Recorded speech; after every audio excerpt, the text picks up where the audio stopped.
My relationship with Stevie is fragmented. In order to get through those early days, it was kind of an exercise in compartmentalization for everyone emotionally.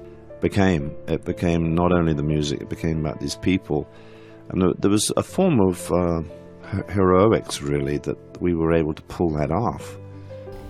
Fleetwood Mac is arguably one of the most successful bands in American history, selling over 120 million records worldwide to date.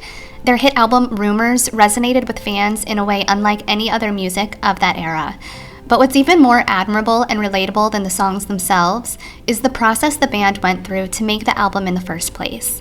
In this Roots documentary, we deep dive into the history of the band Fleetwood Mac, the heartbreaks that inspired the songs of the century, and the higher power that kept the band together for the sake of the music. Do you have regrets? No, because that was our destiny.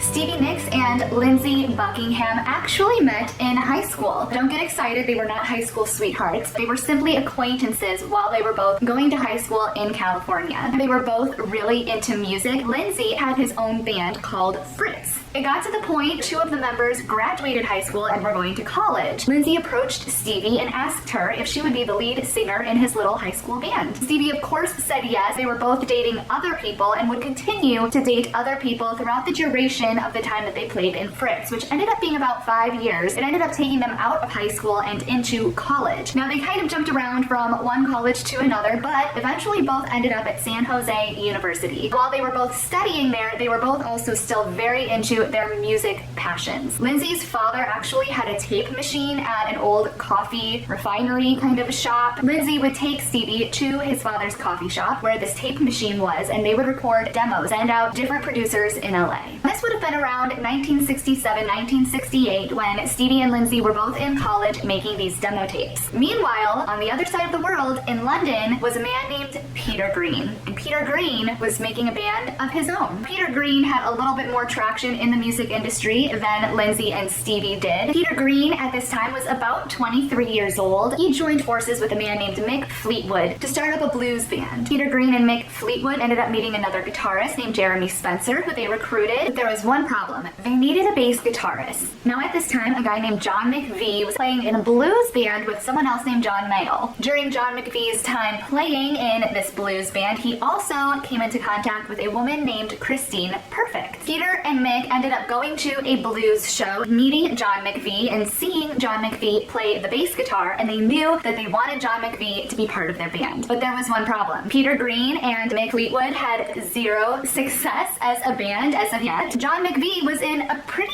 successful band. I mean, it wasn't a hugely successful band, but he had a comfortable living. He had solid, consistent gigs with his blues band. So when Peter and Mick Fleetwood approached John McVie to join their band, John said, no, I am comfortable in this band. I know that I'm going to be getting money in this band. It wasn't something that he was ready to leave. Peter Green and Mick Fleetwood knew that one day they were going to get John McVie. They just knew that right now wasn't the right time. Ultimately proceeded with the name Fleetwood Mac, which was the combination of Mick Fleetwood's last name and John McVie's, kind of a play on McVie's last name of Mac. They proceeded with that band name and another bass guitarist who would play with them for a few months until John McVie finally agreed to join them. At this time, the band's name was actually called Peter Green's Fleetwood Mac, featuring Jeremy Spencer, which is kind of a mouthful. Despite this band having a very long band name, they were playing at a blues festival one day when they were quote-unquote discovered. Someone who was a part of Blue Horizon's record label heard Peter Green's Fleetwood Mac featuring Jeremy Spencer playing blues and really liked their sound. Blue Horizon label signed them after only 1 month of the band being formed and playing publicly. John McVie was still playing with his blues band, but he was watching all of this happen. After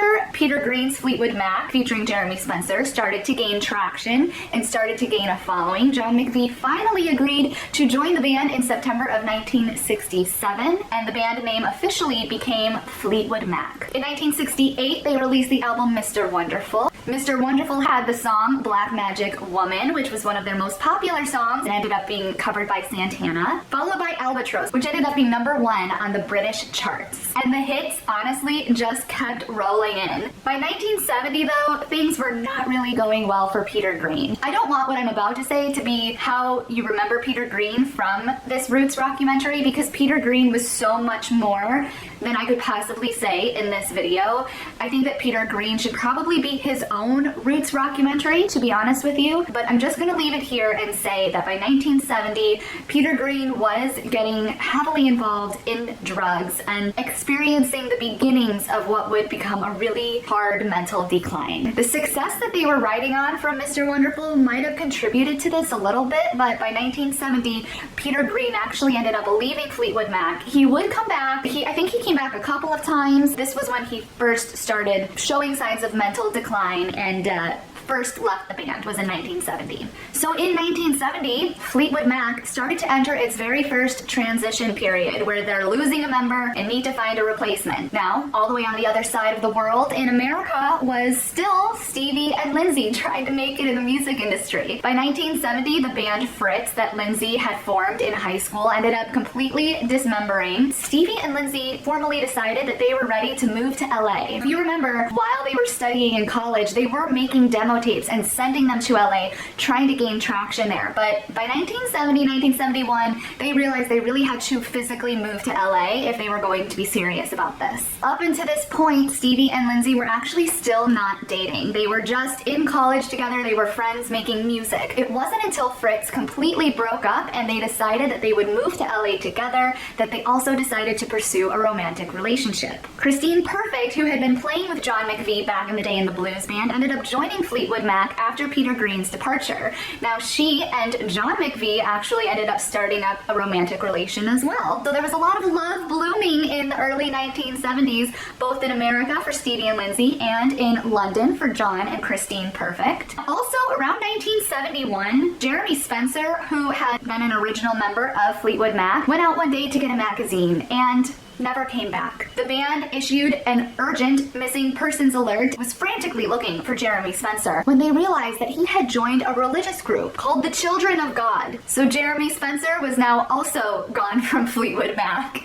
So the original group, which was Peter Green, Mick Fleetwood, John McVie, and Jeremy Spencer, was now John McVie, Mick Fleetwood, and Christine Perfect. Once Stevie and Lindsey got to LA, they started to network, get their music out there as much as possible. Stevie actually became the cleaning lady for somebody named Keith Olsen, who was an LA producer. In addition to being a cleaning lady for Keith Olsen, she was also waiting tables at several other restaurants, while Lindsey had told her, and it sounds like they kind of mutually agreed, that it was better if Lindsey just focus on guitar and focus on his guitar skills instead of bringing in actual money. So at that time, Stevie was actually the breadwinner. I mean, she wasn't bringing in a lot of bread, but she was the one working her ass off to make rent, while Lindsey focused on guitar and focused on music. It's not clear if Stevie was cleaning for Keith Olsen in return for Keith Olsen producing their songs, but either way, Keith started producing Stevie and Lindsey's songs. Now, through Stevie and Lindsey's connection with Keith Olsen, they also became connected to White Whale Recording, who knew Keith Olsen and had just started a new production label, Anthem Records. Through their connections with Anthem Records, Stevie, Lindsey, and Keith ended up securing a distribution deal with Polydor. This is what really got their first album out the door. Stevie and Lindsey were so eager for this first album. Stevie kind of admits in her interviews they really just needed the money. They needed the money. When it came time to shoot the photograph for the album cover, Stevie didn't push back a whole lot when the photographer suggested she take off her top. Now, she remembers Lindsey was kind of pressuring her into doing this as well. He didn't want any fight back with the photographer. The photographer was telling her, trust me, you want to take your top off. That's how you're gonna get the best album cover ever. And Stevie was disappointed because she had just spent over $100 $5 on a white blouse that she had planned to wear for the album cover. It was kind of a disheartening moment for Stevie. She knew it didn't feel right. Whether that was a contributing factor to their album not doing well or not, it's hard to say. The album ended up being a total flop. Polydor actually dropped all promotions for the album. Stevie and Lindsey were a little bit lucky in the sense that there was a nighttime radio show that would play their songs, but that was the only place that they were having their songs really played. However, it did give them a very small, selective, as they would say in Spinal Tap,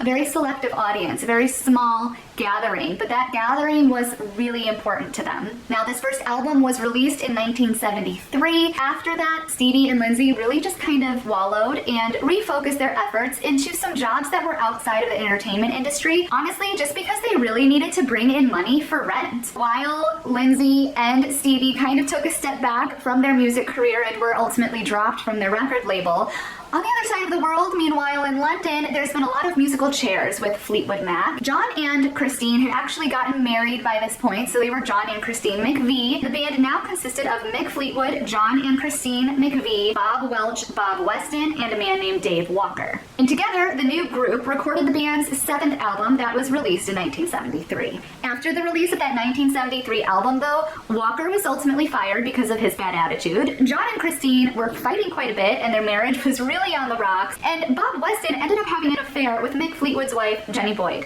who, by the way, was Pattie Boyd's sister, and Pattie Boyd had the affair with Eric Clapton, if you remember that. I actually have a whole video on Eric Clapton and the roots behind his song Tears in Heaven, but I actually speak about the affair that Eric had with Pattie quite a bit in that video. I will link that video down below and put a card up in the corner for you here as well, and you can check out that video. I guess cheating was kind of in the Boyd sisters' blood. So needless to say, things were not going well for Fleetwood Mac in London, and they also were not going well for Stevie and Lindsey in America either. I think one of the most fascinating things about this story of Fleetwood Mac and Stevie and Lindsey is life has ebbs and flows. Everyone knows that life comes with ebbs and flows, and you'll have a really good year and then maybe a bad couple of years, or, you know, vice versa.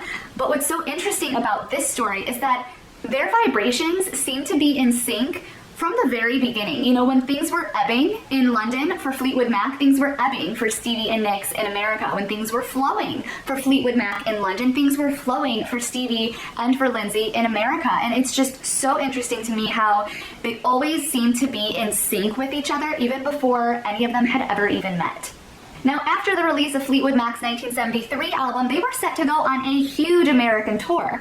But when Mick Fleetwood's wife ended up having that affair, Mick Fleetwood was so devastated, he said there was absolutely no way that he could go on with the tour. I mean, can you imagine having your spouse have an affair with somebody in your band? I would be like, no way are we going on tour together. Mick Fleetwood and the band canceled their American tour. Now, this did not go over well with their band manager. In fact, their band manager refused to take no as an answer. Their band manager actually ended up finding other people to create essentially a new band, and he called this new band the New Fleetwood Mac. He advertised this new group of people as Fleetwood Mac. He literally had these new band members go on an American tour as Fleetwood Mac, even though they were not Fleetwood Mac. Fleetwood Mac was in London dealing with a very turbulent affair and a lot of turmoil amongst the band members. The band manager was so worried that if he canceled this American tour, his reputation would be ruined forever. While their band manager is doing this, the members of the original Fleetwood Mac group are in London thinking, how can he do this? He does not have the rights to our name. He cannot use our name. He cannot create a band and make it seem like it's our band and have them sing our songs. Now, the worst part of this is that the band manager was actually recruiting these members for the New Fleetwood Mac under false pretenses. He kept telling these band members that the original Fleetwood Mac members would be joining them on tour as soon as the tour started, which of course was not true, and nobody in the original Fleetwood Mac ever agreed to join this American tour. But regardless, these venues kept booking Fleetwood Mac to play on this tour. Eventually, word started getting out to the audience members this was not the real Fleetwood Mac. Americans were livid. They felt completely duped. Once word started getting out that this was not the original Fleetwood Mac group, this was a fake Fleetwood Mac group, a lot of venues started turning away the group completely. A lot of promotions completely dropped them, and they were starting to get a lot of pushback from a lot of people in the industry saying, no, you're not going to play here Friday night. right? You're not the real Fleetwood Mac. We're on to you. But there were a lot of venues that did let them still come and play, and a lot of tickets were still sold to audiences. However, people in the audience started getting mean towards the band. They knew that this was not the real Fleetwood Mac at this point, and literally would start heckling the band members on stage. One of the shows got so bad, audience members were throwing bottles at the band, yelling, "You are not the real Fleetwood Mac. Give us the real Fleetwood Mac." And after that show, a lot of the band members started quitting and saying, "We're not going to do this anymore." And they were also mad because they were told that the original Fleetwood Mac would be joining them eventually. And now they're halfway into this American tour. Nobody from the original Fleetwood Mac group was joining them. So the band members were mad. They felt duped. And the audience members were mad and they felt duped. So ultimately, the audience heckles the band so badly that the band quits, and the band manager is left there with now a lawsuit. Because all of this was happening in LA, in America, the lawsuit was based in LA. Members of Fleetwood Mac had to keep flying to LA to make these court appearances. This ended up being a few years of a legal battle in LA with their band manager over the band named Fleetwood Mac. Ultimately, it was decided that the band manager did have the rights to use the name Fleetwood Mac, but the courts also favored in the favor of the original Fleetwood Mac and let the original Fleetwood Mac continue recording and playing under the name Fleetwood Mac. So they didn't have to change their name, and the band manager wasn't in too much trouble for going out and doing that, but it was a very long legal process and a fierce legal battle. Years later, Mick Fleetwood would say he was grateful that it happened because it ultimately resulted in Fleetwood Mac relocating to America, which ended up benefiting them for the long run. By the end of 1974, Fleetwood Mac was recording again under the name Fleetwood Mac. They had dropped their other members, and the band now comprised of Mick Fleetwood, John McVie, and Christine McVie, the original kind of trio. And they were looking for another guitarist. At one point, Mick Fleetwood started touring studios, listening to different demos of different guitarists, trying to find the right fit for the band. One day, Mick entered Sound City Studios in LA, and that is where Keith Olsen was the head engineer. Keith Olsen played a track for Mick Fleetwood from that original album that he produced for Stevie and Lindsey, the one that flopped, that they were topless in. And Mick Fleetwood loved it. He actually met Lindsey that day and gave Lindsey an offer pretty much right there on the spot. On New Year's Eve of 1974, Stevie Nicks and Lindsey Buckingham joined Mick Fleetwood and John and Christine McVie in the band Fleetwood Mac. That next year, they released Fleetwood Mac's 10th album, which was another self-titled album, Fleetwood Mac, which ended up selling over 7 million US copies alone and featured the hit song Landslide. The fame and success of their 10th album was really the straw that broke the camel's back for Christine and John's marriage. It also contributed to a lot of friction in Stevie and Lindsey's relationship as well. The band started turning to drugs and alcohol really as a form of escapism and coping. For the next 2 years, the band had a really rocky go. John and Christine were fighting a lot. Stevie and Lindsey were also fighting a lot. Mick Fleetwood was also still in the middle of divorce proceedings from his wife, who had cheated on him with Weston. Remember, a few years ago, it was just a really long legal battle there. However, through all of these personal issues, the band mutually agreed that there was a higher power keeping them together. They couldn't really put their finger on it, but they knew that they loved their music, and they just knew that they had to stay together for the music. They felt like they had more music that the world had to hear. They didn't know at the time what that music was yet. They were still working in the studio. They were still putting things together. All of them, despite all of their personal issues, were somehow able to put the music first. And that in itself is so remarkable to me. It was like these songs were meant to be here for mankind. Not like this is not just an album. I don't want to, what's that thing on the internet that's like, I don't want to over dramatize the situation. I'm like, I don't want to over dramatize the Fleetwood Mac album, but this album was like essential to mankind, in my opinion. This album sold over 19 million copies in the US alone and 40 million worldwide. Hello. 40 million. Side A of the record was full of songs that had very raw lyrics about breakups, being stuck in places, and moving on. At the same time, you have these really raw, emotional, sticky lyrics to kind of an upbeat, kind of like That's Life kind of melody. Just the juxtaposition of life is wonderful and that's life, and it's almost like they're saying like there's beauty in the breakdown, you know, there's beauty in our troubles because that's life and that's living. That was kind of the tone of the melody to those lyrics that everybody was relating to. You just read those lyrics and didn't hear the melody, it would be a totally different ballgame. Or if you just heard the melody and didn't read or understand the lyrics, you would think it was a totally different song, but it's the melody with the lyrics that brings together this full circle of life. And if side A wasn't good enough, you flip over the record to side B, and the very first song is The Chain. Now, The Chain is probably what Fleetwood Mac is most known for. It starts off with a totally different tone from side A. Side A had been this kind of upbeat melody of that's life, it's beautiful, it hurts, we're here for it. The Chain opens up with a guitar riff that was actually taken from Stevie and Lindsey's original album that they made together, the one that flopped, a song called Lola My Love. It starts off with a very melancholy, heavy, kind of ominous guitar riff. I think it's very metaphoric that you flip over the record and that is the very first guitar riff that you hear, that's from Stevie and Lindsey's very first album together. If you look at the lyrics of the original demo of the song The Chain, the original lyrics were actually very descriptive and personal. Final lyrics to the song The Chain are extremely vague. Also, The Chain is the only song on the Rumours album where all 5 band members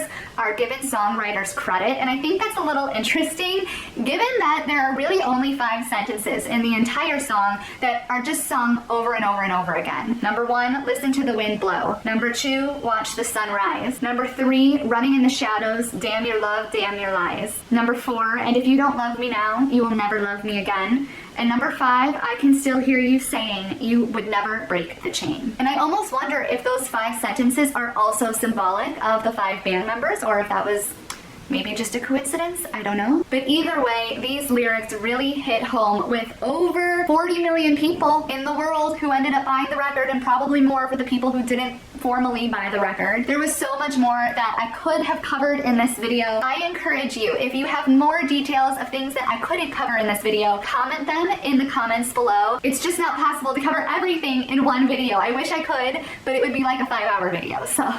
And don't forget to hit the subscribe button and the bell icon, and you will be notified every time I post a new Roots documentary. Hungry for the road all my life, thirsty for adventure all my youth, chasing all my freedoms down Liberty Avenue.